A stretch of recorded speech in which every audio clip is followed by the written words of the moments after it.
आसाराम बापू, वीरेंद्र दीक्षित, राम रहीम, रामपाल,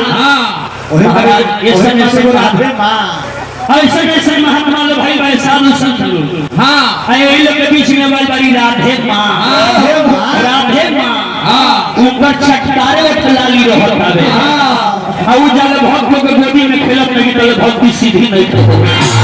झुलवा झुलतारी कैसे कहे मालिक ये देश रत्न के नाम पर बापू लागल महात्मा गांधी राष्ट्रपिता कहिले एगो आसाराम बापू अंतर ये रहल कि महात्मा गांधी देश के लड़ाई लड़ले आसाराम बापू मोहब्बत के लड़ाई लड़ले मोहब्बत के लड़ाई जोरे आसाराम बेटी से करवा चौथ करा ले तो कहे कहता कैसे जगह नहीं कहे समझिए बाबा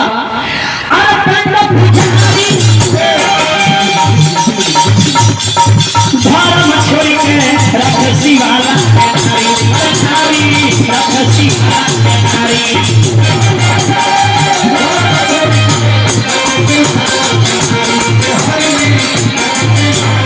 पंडा पुजारी धर्म छोड़ी के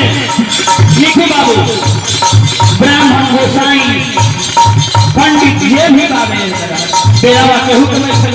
नाम सब लागत है भाई यादव जी के मामले बा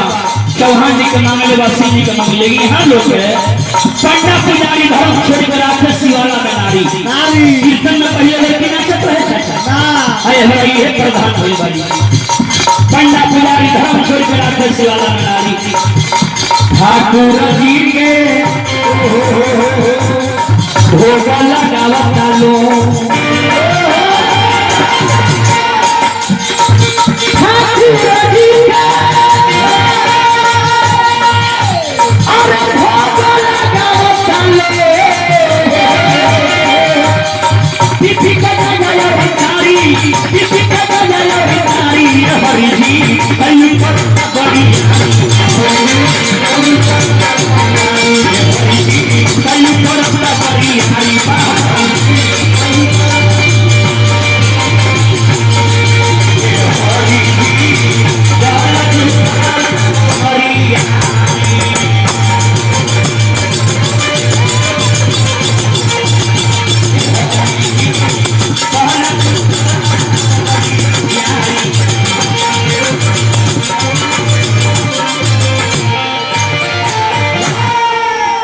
दिलीप भैया हम कहल हमार कहे के माने ही रहो